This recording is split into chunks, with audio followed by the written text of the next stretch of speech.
Warren जी बस्ती जी नई update में तव्हां सभिनी दोस्तनि खे ख़ुशि आमदीद। दोस्तों अॼु जी अपडेट आहे सोप सीरियल वेरन जी बस्ती जो रिव्यू कंदासीं।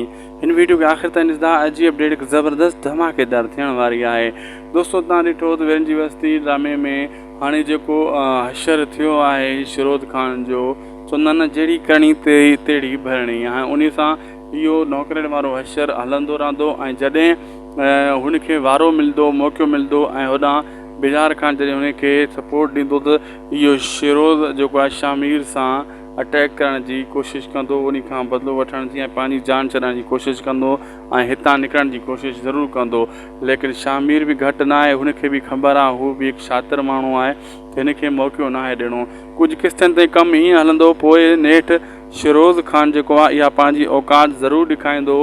थी सघे थो पोइ उन खां पोइ हू बेजार तां भॼी वञे या कंहिं ॿी जा पनाह वठे ऐं पोइ शामिर सां विढ़े। पोइ आख़िरी मुक़ाबिलो थींदो। अहिड़े हिसाब सां पोइ हिन ड्रामे जो एंड कयो वेंदो जेको आहे वेरन जी बस्ती जो। फ़िलहालु इहो किसो ईअं ई हलंदो रहंदो। बाक़ी ड्रामो ज़बरदस्त मोड़ ते अची चुको आहे। जी अपडेट सुठी लॻी त महिरबानी करे शाहिद कोसो व्लॉग यूट्यूब चैनल खे ज़रूरु सब्सक्राइब, लाइक, शेयर कंदा। मिलंदासीं नेक्स्ट वीडियो में।